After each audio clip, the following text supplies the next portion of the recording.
Greetings, Lion Brother Dr. Jeffrey Sterling, the Surgeon General for the Alpha Phi Alpha Fraternity Incorporated. And on behalf of our General President, Brother Lucian Metellus, and our Board of Directors and all the Deputy Surgeons General, I want to welcome you to a really interesting conversation we're going to have this evening. And I want to start by commending the Dental Subcommittee of the Surgeon General Initiative for pulling together just a fantastic panel that will be discussing the variety of various ways in which dental health impacts your physical health. Because next time you look in the mirror, you probably should look at your teeth. And what I mean by saying that is that many problems in the mouth actually affect the rest of your body. And we're going to be having these conversations about whether or not the things you put in your mouth help you or harm you, and whether or not they can have impact by going down through your lungs, going back down through your gut, or through your vascular system, through the rich vasculature that exists in your mouth itself. So with that said, let me bring on our moderator for this evening. And I always love taking my time with this brother because he's such a wonderful individual and wonderful member of our fraternity. Our Deputy Surgeon General for Dental Health is Brother Dr. Langston Smith, who received his DMD degree from the University of Kentucky in 1977. He then joined the U.S. Navy following dental school and served 30 years on active duty, completing the Navy Fellowship in Endodontics at the Navy Dental Center in San Diego, California in 1983, and a residency in endodontics at the Navy Postgraduate Dental School in Bethesda, Maryland in 1989. He is a diplomat of the American Board of Endodontics, receiving certification way back in 1992. Following Brother Dr. Smith's retirement from the Navy, he served as an associate professor and chair of the endodontics department at Howard University College of Dentistry for 12 years before retiring in 2019. Equally as impressive as some of his awards, which include military awards featuring the Legion of Merit, the Defense Meritorious Service Medal, the Navy Meritorious Medal, the Navy Commendation Medal, the Global War on Terrorism Medal, the Humanitarian Medal, the Expeditionary Medal, the National Defense Medal, and the Sea Service Deployment Ribbon. But wait, there's more. In terms of Alpha Phi Alpha, he has been recognized as the Alpha Man of the Year in 4 different chapters and the Eastern Region Man of Merit. That is our moderator for this evening. Good evening, Brother Dr. Smith. Welcome and have a fantastic show. Thank you, Brother Sterling, and thank you for that introduction. We do look forward to an excellent and a wonderful presentation tonight. As Dr. Sterling mentioned, I'm Brother Dr. Langston Smith, Deputy Surgeon General for Dental Health, and I welcome you on behalf of our General President, Brother Lucian Metellus, Jr., our Board of Directors, our Surgeon General, Brother Jeffrey Sterling, and the Deputy Surgeons General team. Welcome all. So to our friends and to our brothers, welcome to tonight's webinar. Tonight, we will have a conversation. Brother Sterling mentioned the relationship between oral health and systemic health, and that is what we will be talking about tonight. As you know, everything begins in the mouth. So we will be having a conversation between 2 dentists, an endodontist and a pediatric dentist, and a physician who is an internist and geriatric physician. Our discussion tonight will focus on the relationship of oral health and systemic health. Now, over 20 years ago, Surgeon General David Satcher made this observation, and I quote, "You cannot be healthy without good oral health. Oral health and general health should not be separate entities," unquote. We know that today that there are advances on both sides of the aisle toward narrowing the gap between the two. So that, my friends, leads us to tonight's topic. Your teeth, your health. Don't wait. So as we proceed, I would ask you to mute your devices. And if you have questions, please place them in the comments section on your screen, and we'll try to get to them during the conversation. And if not, then definitely during the question and answer period at the end. It is quite astounding that our entire panel group tonight are all located in Houston, Texas. We have with us Dr. Christopher Chance. Dr. Chance received his dental degree from the University of Kentucky in Lexington, Kentucky, and completed residency in pediatric dentistry at Case Western Reserve University School of Dental Medicine in Cleveland, Ohio. He is board certified by the American Board of Pediatric Dentistry, and Dr. Chance is in private practice in Houston, Texas. He is an avid golfer and a member of Alpha Phi Alpha Fraternity Incorporated. Welcome, Brother Dr. Chance. Thank you, Dr. Smith. Scott. Dr. Scott received his dental degree from Howard University College of Dentistry in Washington, D.C. And I must say that I'm very proud of this young man because he was a student of mine. He completed a general practice residency at Bronx Lebanon Hospital in New York City and his endodontic residency at New York University. He is a board-certified endodontist and diplomate of the American Board of Endodontics. Dr. Scott is in private practice at Heights Endodontics in Houston, Texas. Dr. Scott is also a member of Alpha Phi Alpha Fraternity Incorporated. Welcome, Brother Dr. Scott. Thank you, Dr. Smith. We have with us Brother Dr. Victor J. Narcisse. Dr. Narcisse is the Deputy Surgeon General for Family Health. He received his medical degree and residency in internal medicine from the Baylor University College of Medicine. He is the division head of hospital medicine at Houston Methodist Hospital, Houston, Texas. Dr. Narcisse is a member of Alpha Phi Alpha Fraternity Incorporated. Welcome, Brother Dr. Narcisse. So I extend a hearty welcome to our panelists, and I thank you for joining us tonight to have this very, very important conversation. And I'm sure that our audience is enthused and are waiting to hear your thoughts. So we will open up the conversation with a 1-minute comment from each of you. And we'll begin with Brother Chance. Well, thank you again, Dr. Smith. It's a pleasure to be here. It's a pleasure to talk to all your brothers, all of us, in regards to something that's near and dear to my heart, is the health and well-being of young children and also adults with special needs, up until when they're first born and seeing them through adulthood. And for me, the importance of good overall oral health, you can't separate the two in regards to oral health to overall systemic health. I mean, oral health may even start even in the womb with the oral health of the mother, which can affect the not even just the overall health, but also the oral health of her unborn child. It can also, from the beginning, have an enormous effect, especially now as we have so many options with high carb foods and high processed foods and ease of having more so non-nutritious foods and things like that, of how easy we can form cavities, dental decay, other forms of dental disease, which, and I've seen it for such a long time, how it can affect overall well-being of a child as they matriculate into adulthood and adolescence into adulthood.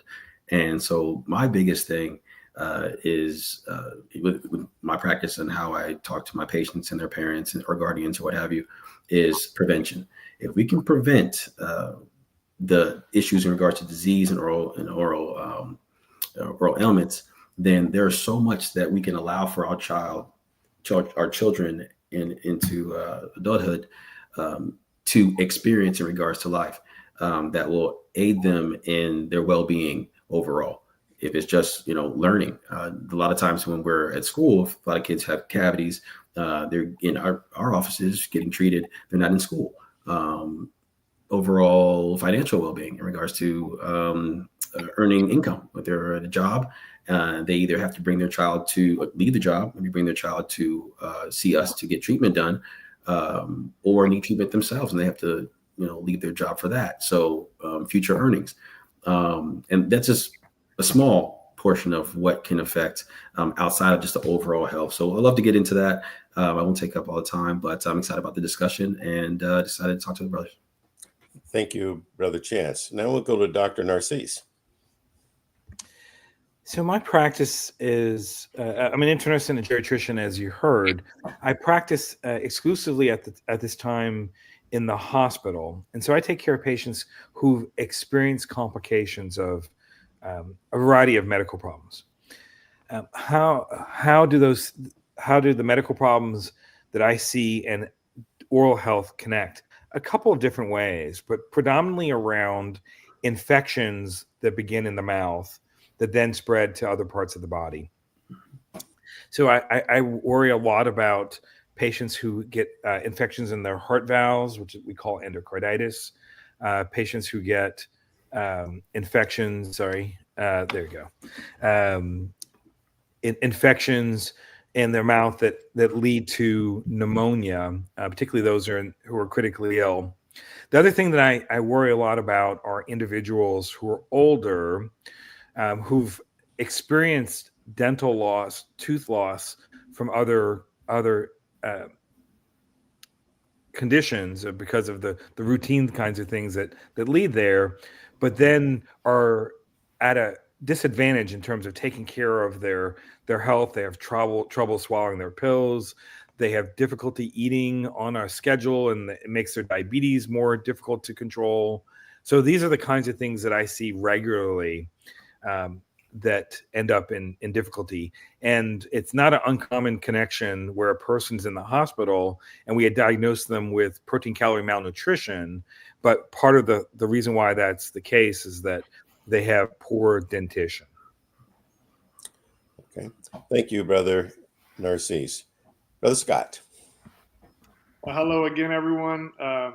I'm just excited to be part of this wonderful panel that we've got here, because it just brings me joy that we're having these conversations, connecting Dr. Chance in the pediatric aspect with our dentition, where it all starts, all the way to Dr. Narcisse, bringing in your overall medical health. For whatever reason, our community has been fed a lot of misinformation and just put our oral health to the side, not realizing that it is all connected. As Brother Sterling said in the introduction, it's the entryway to the body.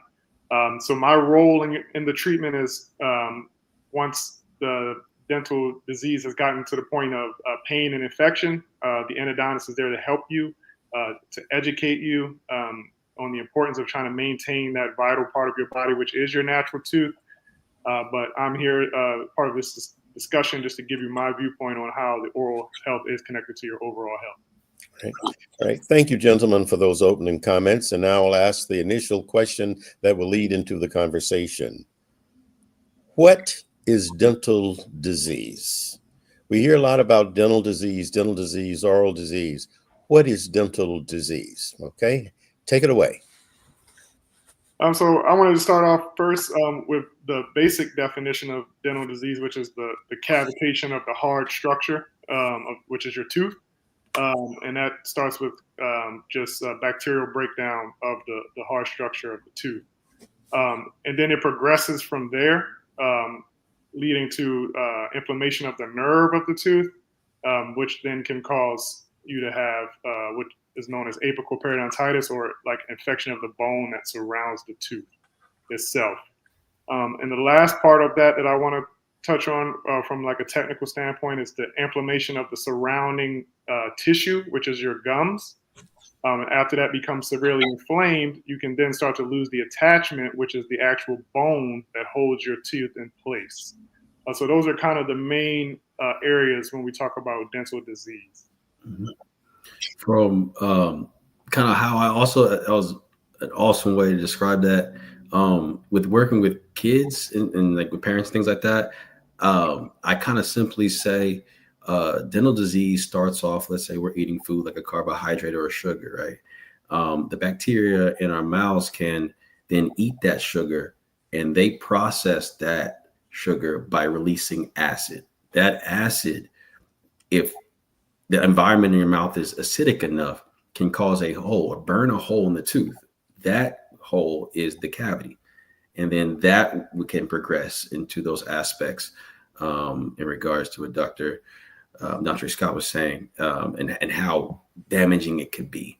So our biggest thing, and one of our biggest things is removing the bacteria, as brushing, as flossing, all that, and removing the source of the food in regards to that, but and also help with prevention of that in the future. So not feeding the bacteria and getting rid of the bacteria, kind of two easy ways to think about it.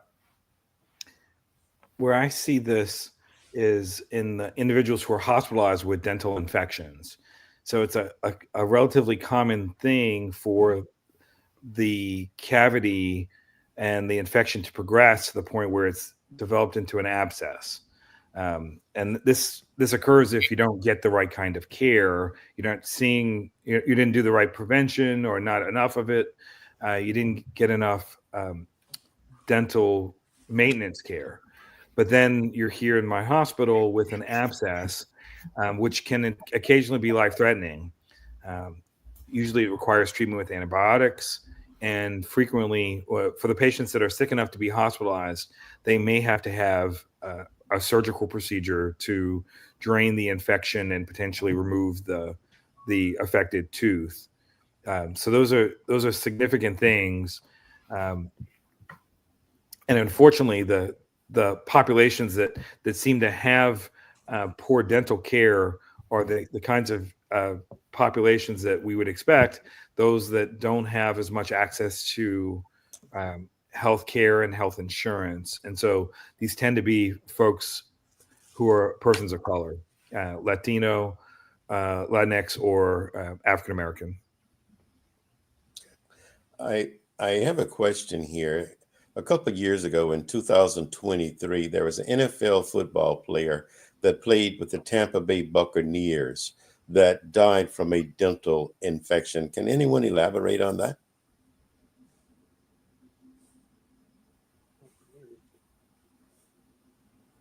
Because I think it fits right into what you have just described, in that the infection is not controlled, it is not treated, and then it gets into the other parts of the body, other organs of the body, and then it compromises that patient. And once the bacteria gets into the mouth, into that area, it's difficult to treat. If I can bring up a point here, there are over 750 different types of bacteria that can be found in the oral cavity. And at any one point in time, over 350 of those bacteria can be found in the mouth at the same time. But it depends on the patient's immune system and defensive mechanisms as to some of them are good, some of them are not so good, and some of them will cause trouble if they reach a particular threshold. So bacteria now becomes the focal point of dental disease and then other related systemic conditions. Okay, can anyone take that a bit further? That was Mike Williams, wasn't it? Right, Mike Williams, exactly right. I think what the conversation at the time was that, and again, I wasn't his doctor, so I don't have the firsthand information, but the infection led to sepsis. So sepsis is a condition where an infection is affecting your overall body in such a way that it compromises organ function. So blood pressure will be low. Patient will often have either very, very high fevers or very, very, very low temperatures. The breathing can be compromised, and ultimately, the body will start to shut down organs. Kidneys are a common first one, but ultimately, patients could end up requiring mechanical ventilation, and this is a high risk. It's the number one cause of in-hospital mortality in the United States. So I do think that was Michael Williams. It was Michael Williams a couple years ago. I think there was a case that really started a lot of discussions about this by a young boy named Diamante Driver back in, I believe it was 2007, I believe. He was 12 years old. He died of an abscess that caused a brain infection. And given the mouth and the teeth and everything like that being so close to the brain and having such access to such vital organs, it is very, very important to kind of have these discussions and talk about how, in that scenario, a lot of these things can happen with, even primary teeth, baby teeth. And a lot of people kind of feel as though that baby teeth are maybe not as, I guess, quote unquote, important as the permanent teeth, but it does set up such important, valuable, really just important, valuable ways to kind of help for the future. If we don't know how to clean teeth or take care of the teeth when they're still primary teeth, then it's going to be very difficult to understand the importance of doing it when they're older. And some of these teeth, they stay there till about 12, right? First tooth typically comes in about 6 months old. Last one may not fall out till about 12 or 13. And some of these teeth, and I've seen it personally, large infections, swelling that may even come around towards the underneath this area, the midline here, which can have issues with airway. And there have been some emergency situations that we've had to prevent based on tooth infection, which is very prevalent. It's the most chronic disease, most common chronic disease in young children, but is almost 100% preventable. And that's why having discussions of this is so important, so we can kind of get some more of this word out. Okay. So, Dr. Scott, if I might pose a question to you, what do you say to the patient who's experiencing pain, who's experiencing swelling, and refuses to get treatment? What do you say to that patient? So when a patient presents to my office in those circumstances, first I'm trying to gather as much history as I can to understand the patient's condition fully. And then I'm trying to educate the patient on their treatment options. In the past, I feel like our community has always been driven towards the immediate option of removing the tooth in order to help with the pain and the infection that may be present. But over the long term, that may not be the best option. So I try to walk the patient, through their different treatment options based on their circumstance, and let them know that, saving the tooth through endodontics is a pretty highly successful procedure, which will enhance their quality of life later on instead of extraction. Obviously, there are some teeth that have been neglected to a point where they cannot be restored or maintained. So then we try to get those patients to our oral surgeons in the area as soon as possible. But I'm always trying to lead the patient and educate the patient to make the decision that's best for them. So you're really saying to that patient, get the treatment. All right. If not, it can have untoward consequences. Yeah, I'm more about getting something done instead of just kind of, pushing the can down the road, if you want to use those terms. Okay. All right. Let's move now to the immunocompromised patients. There are a lot of chronic issues out there, chronic conditions that are related, right? So how do we want to talk about oral health and the immunocompromised patient? Dr. Narcisse, will you take the lead on that one?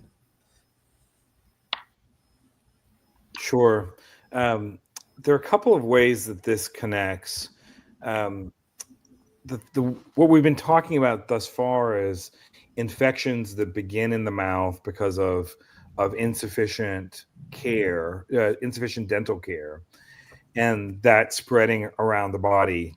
Infections in the heart, endocarditis, infections in the lung with pneumonia. But there are also other connections. So patients who have HIV, for example, if not well controlled, can develop painful oral mucosal lesions. And in addition to that being painful, we start to worry about individuals with such sores. Are they as likely to take their medications, or they're likely to eat regularly? So that there is a connection between immunocompromised status and dental care in both of those circumstances. Obviously, patients who are immunocompromised that are not well controlled, such as HIV patients, not well controlled, they are at increased risk for developing infections everywhere, and in the oral cavity is no exception. Okay. Anyone else want to contribute to that? No, absolutely. Even from a pediatric standpoint, there are so many ailments, diseases, syndromes, things like that have our children that are immunocompromised or may be immunocompromised in the future.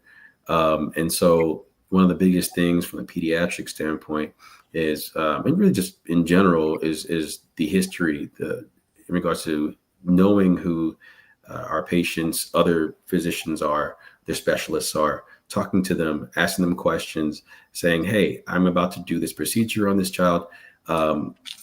Double checking, is there anything that we need to, be aware of during this procedure? Do they need antibiotics before we start? Does this child have some form of a bleeding disorder, anemia, or what have you? Do we need any type of medication that they need to help with clotting if we have to do something that may cause just a little bit of bleeding, or even more than just a little bit? Some scenarios you may see, especially in the African American community, sickle cell disease, and how important prevention is for them, because some scenarios we may not be able to use aids like nitrous oxide or laughing gas, because it may decrease the amount of oxygen they may be receiving. So we have to find alternative ways to doing treatment there. A quick thing about sickle cell disease is also the education about that, because sometimes the sickling of the red blood cells can occur in teeth, which may have a presentation of a extreme amount of discomfort, extreme amount of pain, and it is not cavity related. So we have to discuss and navigate through that as well. So it's very important that the dental teams, dentists and whatnot, are very in tune with medical physicians and specialists in regards to care of our patients. Okay, thank you very much. Yes, Dr. Smith, can I just follow up on that? Sure. I feel like the sickle cell, that's an important one. They actually have about an 8 times more likelihood to develop spontaneous pulpal necrosis, or meaning the nerve in your tooth just dies spontaneously if you have sickle cell. Another thing I want to point out is the diabetic patients. If you are diabetic, especially if it's not well controlled, your chances of healing after certain dental procedures, i.e. root canals, is much, much lower than a normal person. So getting your diabetes in check is really important to help other parts of your body heal. Next thing I want to touch on as far as our community goes in health, smokers. Smoking does have adverse effects on your healing in the mouth, because it dries up your tissue, constricts your blood vessels, so you won't have that really good healing that we're looking for. The last thing I'll touch on is if you're taking some type of bisphosphonate, it could potentially cause some bone issues if you have to have a tooth removed. So that's when the endodontist comes into play. We try to save even teeth that we may normally not consider saving for patients that are on those bisphosphonates, just to try to alleviate the potential of future issues. And then lastly, patients who have chronic infection of the bone, which I alluded to earlier, called apical periodontitis, because of the dead nerve in the tooth, it may not be causing you any pain, but little did you know, you have almost a 3 times likelihood of developing cardiovascular disease from having those chronic lesions of the bone present. So your overall health is so connected to your oral health. So that's why we want to know as much as we can about our patients' medical histories. All right, thank you. Dr. Scott, you mentioned bisphosphonates. Can you take that a little bit further and tell us a little bit as to why patients are prescribed this group of drugs called bisphosphonates? And I know that it can lead to, if the bone is damaged, to sloughing of the bone, which is called, osteoradionecrosis. So can you tell us what conditions these patients may be taking these bisphosphonates? It's just for certain patients who may have issues with their bone formation or bone healing. They have low calcium levels. Some patients, like osteoporosis, are given these medications. The guidelines, they change, just like everything in medicine. There's research being done, more things are being found out. So how we manage these patients is kind of it's very fluid, but it's best to have the information, kind of know the pros and cons of the different treatments you have available, so that we can prevent what Dr. Smith alluded to, which is called radionecrosis, just where the bone just can't heal the way that we'd like it to, and that's mostly because of those medications and how the mechanisms in which they act. Okay. Did anyone else want to add anything to that? Very briefly, I think you heard about the osteoporosis prevention use of bisphosphonates. Patients who have certain kinds of electrolyte problems, calcium related especially, are sometimes treated with high dose bisphosphonates. It's not an uncommon thing for a person who's got very, very high calcium to have an initial presentation for cancer. So the cancer leads to the high calcium, and then we give the bisphosphonate as part of the treatment for that. And again, one of the side effects is the osteonecrosis of the jaw. Okay, thank you. Dr. Scott mentioned smoking a little bit earlier, and there's a question, and I think we ought to get into this subject matter.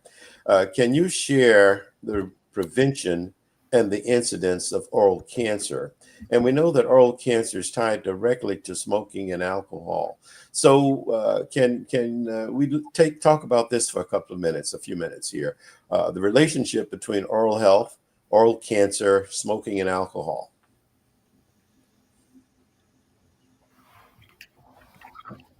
No, absolutely. Just similar to what you mentioned, just the amount of damage that alcohol and smoking can do in the overall body. But that's where we're first addressing it, as it goes through the mouth, right? So the constant use in the amount of repeated use of these, I guess, devices, but these vehicles will absolutely going to damage the cells that we have in our oral mucosa. And because oral mucosa cells going to regenerate very quickly, then it has higher likelihood of forming mutations in cancer. Okay. Are there other comments regarding oral cancer?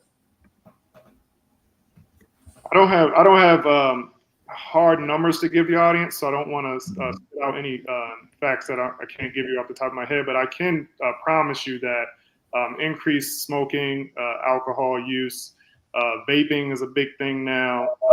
These things are causing changes in the cells, as Dr. Chance just mentioned, that are constantly turning over and making new cells. Like if you ever take a toothpick and kind of poke your gums, you'll realize how fast your gum will heal up. It just is turning over and is working extra hard. But by adding that smoke and those different things, you're constricting the blood vessels, you're causing mutations in these cells, and it just increases your likelihood of developing the cancers in this oral region. I had a question for Brother Dr. Scott. So one of the comments that I often will hear from brothers is that, well, cigar smoking is not the same as cigarette smoking. I think that there's a growing recognition that that dipping or placing tobacco products in the mouth can increase the risk of oral cancers. So I think that is fairly well understood. But could you brothers speak to the differences between vaping, cigarette smoking, and the cigar smoking that so many people that I know feel is actually pretty safe? I don't think any of them are safe. If you want to use that. No, I understand, but I've been to a number of events with social events with folks where they bring out the cigars, and people do think it's different. Mm-hmm. My medical background would say it's not, but right. You guys. Yeah, I mean, I think that could they have different products within them made out of different chemicals and different filters or non-filtered? Maybe, but I think in general sense, all those things, regardless of what's inside them individually, will increase your chance of getting oral cancer. There's not even a question about that. And also, to piggyback on that, also HPV is also another one that's kind of, been something that we've been talking about for quite a few years, about increase in oral cancers, human papillomavirus. That is trying to be addressed at this moment. Either coming up with vaccinations for it, or more education in regards to being careful about how we spread our germs, in a sense. For lack of a better term, just being careful about who you're involved with and what have you. And we're all dentists and doctors here, so we're not angels by any means. But it's a little bit of the frequency of the things that you're doing, if they're quote unquote bad habits. how many brotherhood smokes you attend, that's going to come into play. And also it's a little bit of, luck and God. So you got to kind of know your family history. Does your family have a lot of histories of cancers? You might want to avoid certain behaviors because it just increases your risk. So I don't think the science can link it, one for one per se, but yes, it's definitely something you want to keep your eye out. And it kind of goes to show the amount of, just like what you said, Scott, like you don't know necessarily, you don't know who's going to be more susceptible to someone else. So it's going to be important to do your best to maintain your appointments to your dentist, your physicians, get checked out, attend your annual physical if possible. Like, it's going to be important to say, hey, I feel okay, or I feel like I can figure this out if I just drink more water, if I work out more, all my stuff's going to be like, I'm going to be better. No, you might have something underlying, and it's important, just early prevention of everything. Just do your best in regards to staying on your appointments if you can. Yeah, when you got that cigar in your hand, maybe instead of having a whiskey, maybe have a bottle of water. If you're going to do the cigar, then maybe do a bottle of water. To kind a little less double dipping. That's all. Maybe double dip a little less. That's all.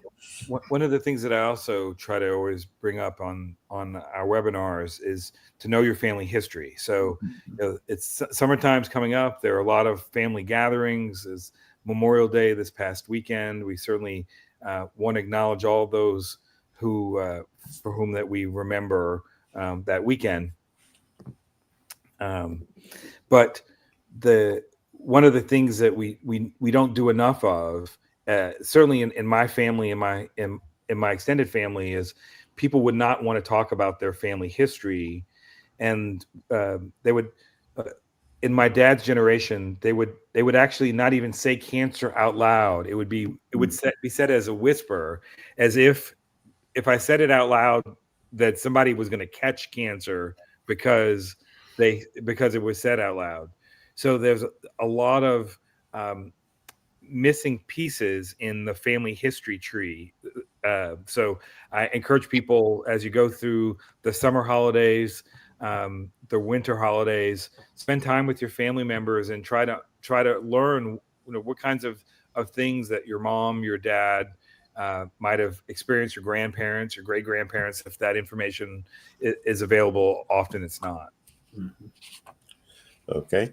All right. Well, thank you. Good discussion on oral cancer. And I would just wrap it up by saying that, it can be very difficult to detect and noticeable. What are the signs of oral cancer? Definitely red and white patches, lesions in the mouth, sores that don't in the mouth that don't heal. If they don't heal within 7 to 10 days, you get them checked out. But it really one that occurs basically in older individuals. Anywhere from 45 up is where we see the predominance of oral cancer cases. So moving on, when you look at athletes, and you look at individuals, a number of them undergo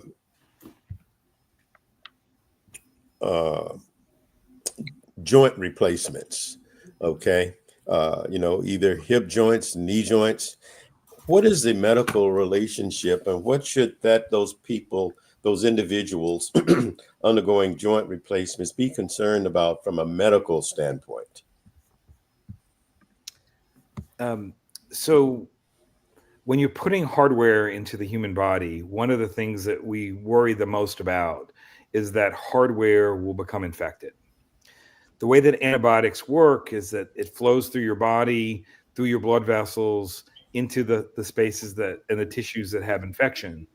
Well, if it's a piece of plastic or a piece of metal, then it's much more difficult to eradicate, sometimes impossible to eradicate the infections. So if there's bacteria in your bloodstream at the time of the joint replacement, it's possible for the newly implanted joint to become infected in a way that will be permanently effective. So we get very, very nervous about the oral health of individuals who are getting joint replacement. The same is actually true for individuals who are under consideration for organ transplantation, kidney transplant, lung, liver, etc. If they've got poor oral health, that has to be affected. That has to be uh, corrected before they can get the transplantation. So the same is often the case for a musculoskeletal joint. Okay. I'd like to pose this question to the dentist. The question is, I had a hip replacement 22 years ago. Is it necessary for me to continue taking antibiotics prior to my dental visit? Well, I get that question quite often, believe it or not. Usually, what I do is I defer to the primary care physician or the physician who completed the surgery. But then I also go by the American Heart Association's recommendations. If you need to take prophylaxis antibiotics or not. Basically, we're just trying, like Dr. Narcisse said, we're just trying to prevent endocarditis or the heart valve becoming infected or any of the hardware that's been used to replace a joint becoming infected. But the American Heart Association has changed its guidelines, over the past few years. It's kind of minimizing what they want you to have coverage for, because like we often talk about, we want to reduce the risk of using medications unless absolutely necessary. So in this patient's case, most likely she probably does not need to have that prophylaxis, but we would definitely want to check with her physician. So the point you're making is that here's where the dentist and the physician work together for the benefit and the good of the patient. Am I correct? Correct. Correct. All right, thank you. Okay, let's move now to patients who have received chemotherapy and radiation therapy and the medical dental relationship and collaboration for those patients. It's thrown out to anyone that can want to take it over.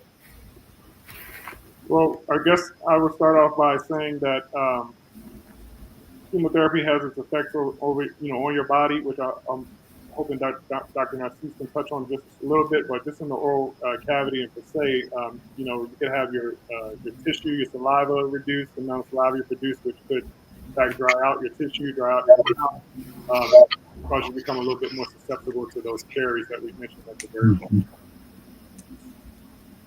Other comments? Yeah. So radiation is one of the treatments, for example, that you might get for cancer. And if you've had radiation to the mouth or the upper airway, it can cause inflammation of the mouth, dry mouth. It can affect your taste. We talked a little bit about the osteoradionecrosis before. And so the fact that you've had cancer and now had treatment then can increase your risk of developing dental problems. We see this also for some of the chemotherapeutic regimens. It's a common thing.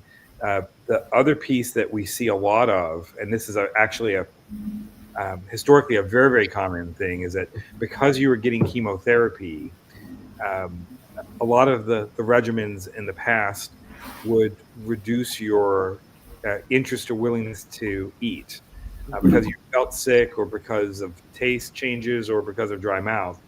And so those patients would, because they're not eating now, or at increased risk of protein calorie malnutrition.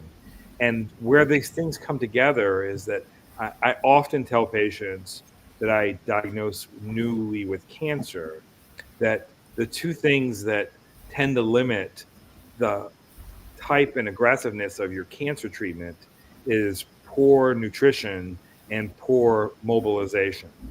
So when you feel sick and you're not eating, and then your nutrition is poor, your protein levels are poor, you can't produce the same amount of healing and the same amount of fighting of the cancer.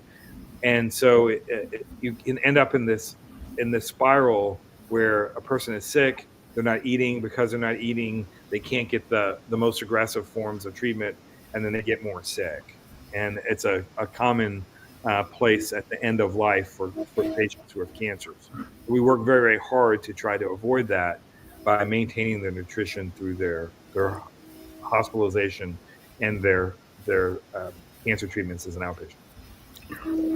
And just to kind of touch on that, because of the effects of the chemotherapy, radiation, what have you, with dry mouth and whatnot, it may be appropriate to talk to your dentist or dental provider to see maybe we need to be able to come in more often to kind of check to make sure that decay doesn't increase during that period of time, or there's more preventative measures that we can see, or maybe there's certain types of tools or medications or rinses, things like that can help maybe stimulate salivary flow, or help reduce the bacteria formation on teeth.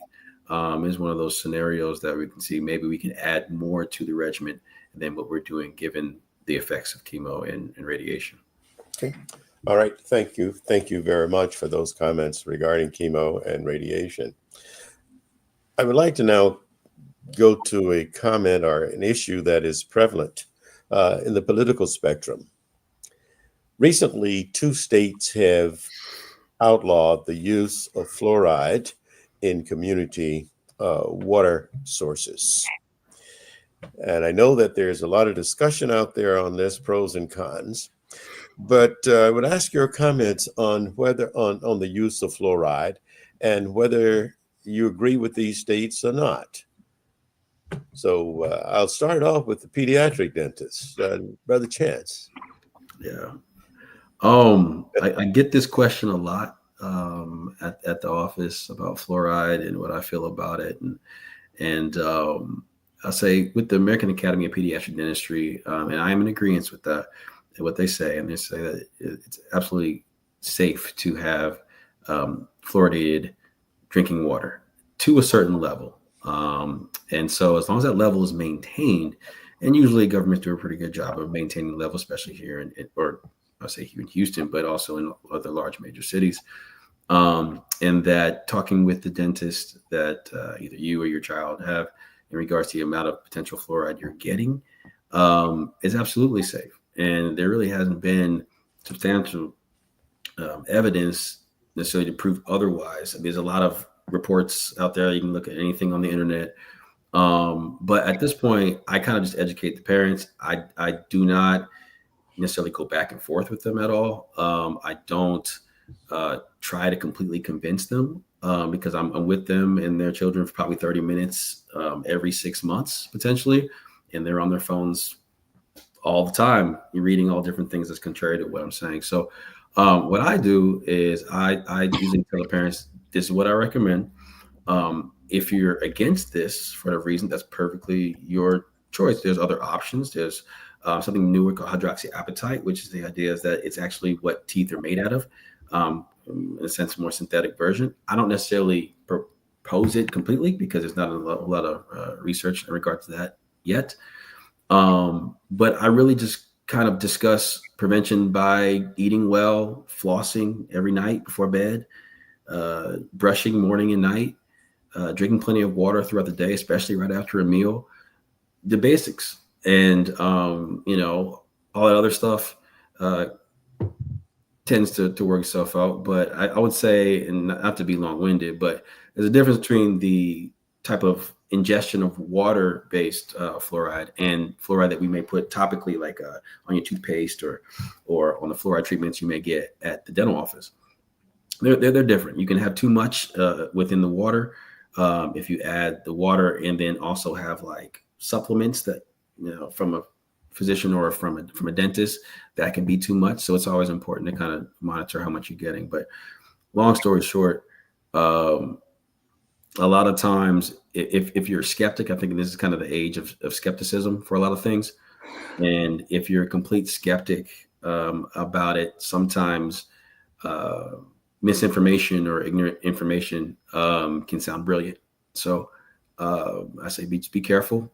And so if they reverse all this, unfortunately, you're going to see quite a bit of effects by maybe going to dentist more often, more pain, cavities progressing faster because our diet right now is not to where it should be. So, All right. Other comments? So what you're saying, Chris, is that our chairs are going to be a little bit more full. man, look,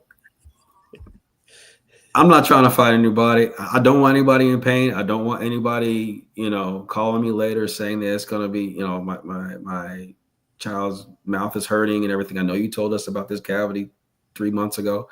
I don't want that, but is it going to happen? Yeah, it is. I see a complete correlation between the children who do not receive. Let's say they may deny fluoride at home. They don't use fluoridated toothpaste at home, or they don't have fluoride when they don't want us to use fluoride in the office. There's sometimes some toothpaste that I've had a scenario where they use clay to brush their teeth, or things that are like charcoal and things like that. And it may sound, again, the skepticism. It's like, I'm going to try something different than what I was told was bad for me by someone, and I think it's going to help. I'm not saying that fluoride is the end all be all. It's amazing. It's great. No, but it's just a tool. So if you have great oral hygiene, great diet, I'm fine. Like, you don't necessarily have to have the fluoride. I'm cool with that. But and the ones I'm talking about are the ones who are like, hey, right after dental office, they go into their backpack and take out some Takis as soon as the dental office appointment is over. That's what I'm talking about, So, and usually it's in areas that have maybe lower socioeconomic status, maybe lower education in regards to health and well-being. And they may be the ones who may or may not be on state-run insurance, which is kind of, unfortunately, maybe there might be an issue soon. I don't know. That seems to be concerning. So all this can be a big problem if we lose state-run insurance and we don't have methods of keeping teeth as healthy as possible. You're going to see a lot of kids out of school, a lot of people out of work, and going to dental offices, a lot of people in pain. So that's unfortunate. Yeah, I just wanted to really quickly touch on it. I'm glad you brought this up, Dr. Smith, because I knew Chris would have a strong opinion about it. But the way that we all four of us got to where we are, everyone who's listening to this, is that we had to understand what good research was. Yeah. And we practice evidence-based medicine or dentistry. And the thing that's really getting under my skin about this debate the most is that the main study that they're using to make this claim is based off of a survey that they asked parents to rank the IQs of their kids. Now, I don't know if many people have kids, but I'm going to always rank my kids' IQ a certain way. I'm going to lie, So the survey that they use in this particular study is what they're saying that they're linking the fluoride and the decrease of the IQ to. It's a survey. It's some of the worst level of evidence that you can use, and they're making these huge changes off of it. So I just want to put that out there to the audience to let you know that these four gentlemen you're looking at, we believe in science-backed evidence, and that's how we practice. Mm-hmm. My comment is would echo what you've heard. The American Academy of Family Physicians, the American College of Physicians, healthcare organization, one after the other, have looked at the evidence and have determined that there are fewer cavities in communities that provide fluorine in the water supply. Now, I think it is fair to say, and I think it's been recognized all the way back to the time of Paracelsus in the 1500s, that you can have too much of a good thing, and anything in our lives, anything in our physical world can have too much of. You can have too much oxygen. You can have too much water. You can have too much of anything. So there are some theoretical risks of having substantially too much fluorine in your intake, but that's not anywhere near the amount of fluorine that's in the regular drinking water in any city or any municipality in the United States. Those are very, very heavily regulated, and this was recognized in the 1960s. So if there were widespread problems that were related to fluorine, that's been in the water since the 60s, I think that we would have seen it somewhere along the line in some research study, somebody's hypothesis, somebody's graduate school thesis, dissertation, and it isn't there. They're just, the medical scientists don't find this to be true, and ultimately the people in our community and our society have to decide whether they value expertise, whether they value individuals who spent their lives building logic and expertise and experience in the field, or do they want to believe somebody's cousin at the barbershop or somewhere else.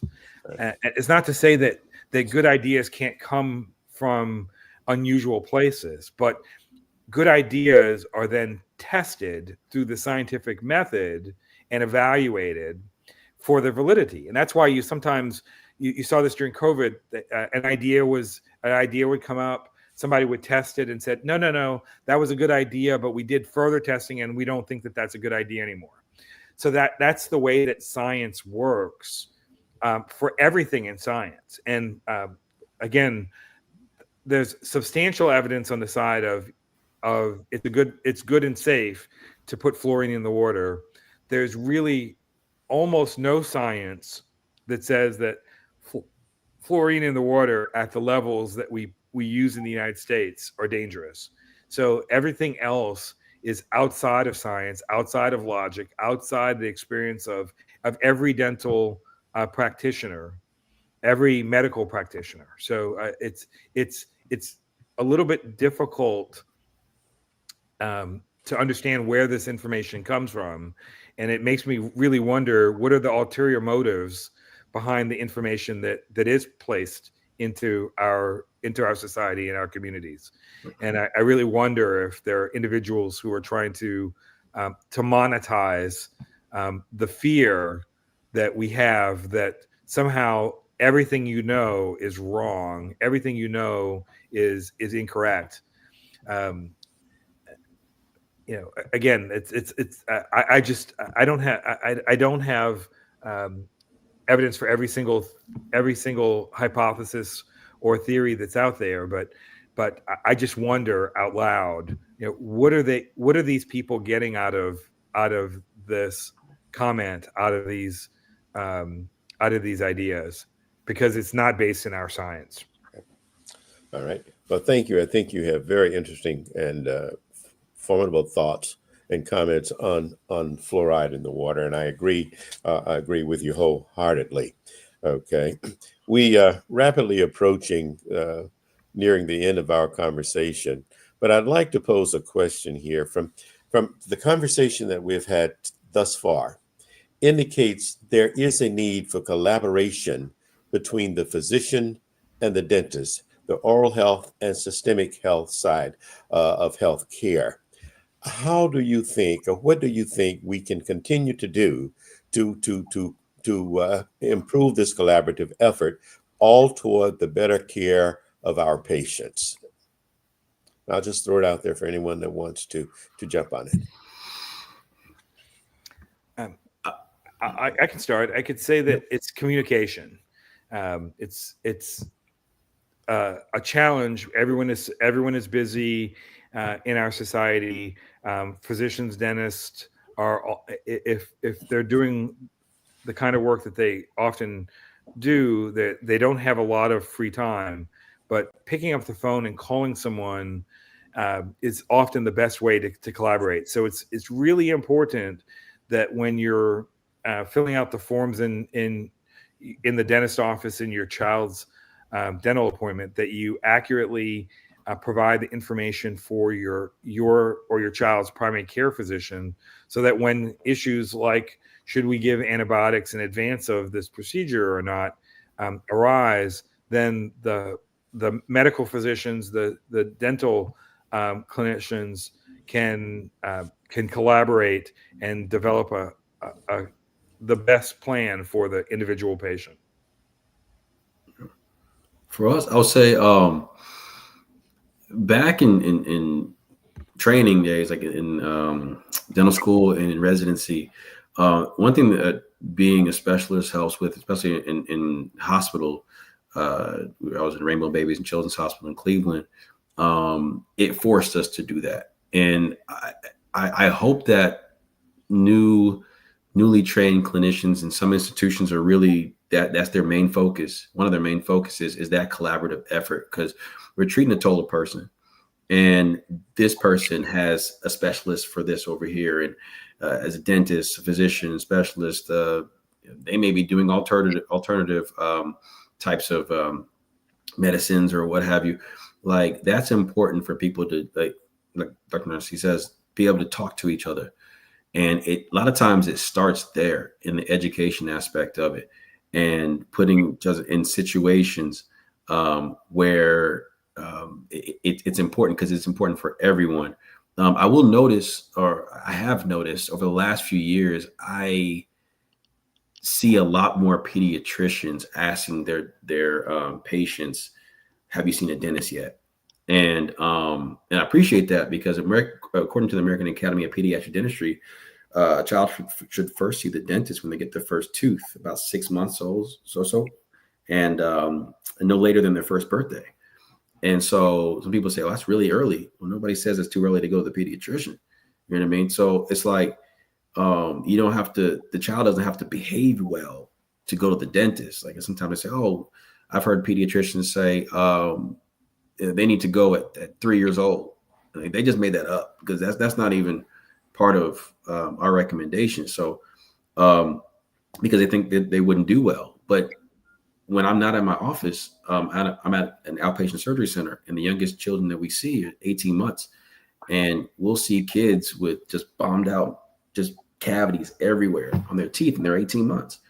And so a lot of times that's from having bottle with milk in the bottle, nursing, at night, morning, you know what I mean? So it's like, it's important for everyone to be on the same page. Like, have you seen certain the people you're supposed to see at the times you're supposed to see them, and then respect that those are the times they are, and then communicate.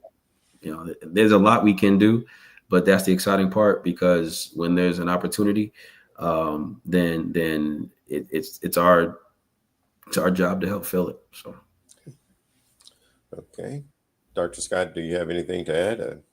I just like to talk to everyone out there who's listening, because you guys are the patients, right? So as the dentist and as a physician, we don't know what we don't know. So it's very important for you to have as much of your medical history that you can provide to us, because that could dictate what treatment options you have available, or even potential outcomes, allergies that you may have to different medications or substances, and like the medications that you're taking. That helps us know what we can and we cannot prescribe, because there could be some interactions there. And a last thing I like to put out there is any habits that you may have, even though, it's a habit, quote unquote, it's always good to let your doctors know, because those habits, could be affecting you in ways that you have no idea. And I don't want to give you something, that could cause an adverse reaction. So that's why we communicate with your primary care physician. Sometimes we even have to get those clearance letters, just to make sure the procedures that we're doing, they're safe, because we're here to help you. So we want to do it in a safe manner. Okay. With that, I want to thank our panelists tonight, Dr. Narcisse, Dr. Scott, Dr. Chance. This has been a very informative and thought-provoking discussion. It has been we've touched on a number of issues, a number of points, and I think we could go on and on, because this is a big area to take a look at. There are many topics that we had on the agenda to discuss, but did not get to them. But to the audience, I hope that your appetite has been whetted, and that you have an increased level of understanding oral health and systemic health. And so now I will ask each one of our panelists to take 1 minute for your final thoughts, your final closing thought. I just want to say that your oral health is very important. I want you as the patient to care about your oral health and understand that it's important. Go see your primary care physician at least once a year. Please try to come see the dentist twice a year, but bare minimum, you should be visiting a dentist once a year just for primary checkups. And don't wait till it becomes so bad that you're in severe pain. But if you are in pain and you need help from an endodontist or another dental provider, we are here to provide that care for you to help you maintain your natural teeth. Brother Narcisse. You're muted, Dr. Narcisse. Okay. From the perspective of the care of patients who are in the hospital, we encourage both health professionals and patients and their families to advocate for the oral health, making sure that everyone is paying attention to the potential effects the oral health will have on your overall health. Everyone moves fast, and it's easy to overlook in life, and it's also easy to overlook in the hospital. And we encourage everyone to stop, take a minute, and to evaluate oral health as part of their care while you're hospitalized. Okay. Dr. Chance, I'm sorry. Just want to say that overall health starts very, very early in regards to the connection with the dental health. And young children, just to know that they are not just baby teeth. They will not just go away. They won't just fall out, and we have to take care of them. We have to floss them. We have to brush them. Small things from the beginning. Be careful about, I know this may be a touchy topic, be careful about kissing your children in the mouth or sharing utensils when you're eating. If you ever had a cavity or any disease or any bacteria like that in your mouth, that bacteria is still in your mouth, and then now it's to your child, and will increase the likelihood of them getting cavities, even though they may not have one yet. If you're, I know it's summertime, about to be summertime. If you have children, nieces, nephews, grandchildren, or what have you, if you're about to go to a family reunion, ask any one of those children or their kid or their parents or guardians, when's the last time they went to the dentist? It starts with everyone to understand that it's that important. And if the cavities, dental disease, what have you, is almost 100% preventable. We don't have to have these scenarios. So basics, drinking plenty of water, brushing really well, morning and night. Kids should not brush their own teeth until you're comfortable them brushing your teeth and you'd be good with it. So that might not be till like 7 to 8. So as they're older, give them a little bit more leeway in regards to brushing, but they still need help. And so it's going to be important to kind of make it a conscious effort from parents, guardians, grandparents, whoever takes care of the kids, teachers. I know we have to find other incentives besides candy to give to your kids. If they get good grades, do something. That's all I'm saying. But thank y'all so much. I'm very appreciative to talk with my brothers and to my brothers and family and everything. Everybody's family to me. So let's all try to make everyone as healthy as possible, starting from the young. Right. Thank you, my brothers. Thank you, my brothers of the Houston Connection, as I now call you, and for sharing. And to our audience, I want to thank you for spending time with us this evening. And as I said earlier, I hope that you have gained just one little thing that you can take from this discussion tonight. I would say to you, make sure that you ask your primary care physician to communicate with your dentist and share your health information with your dentist, and make sure you share your oral health information with your primary care physician or your family or your specialist, okay? Because it all leads toward a better total overall health. So with that, we would say to all, thank you, and good night.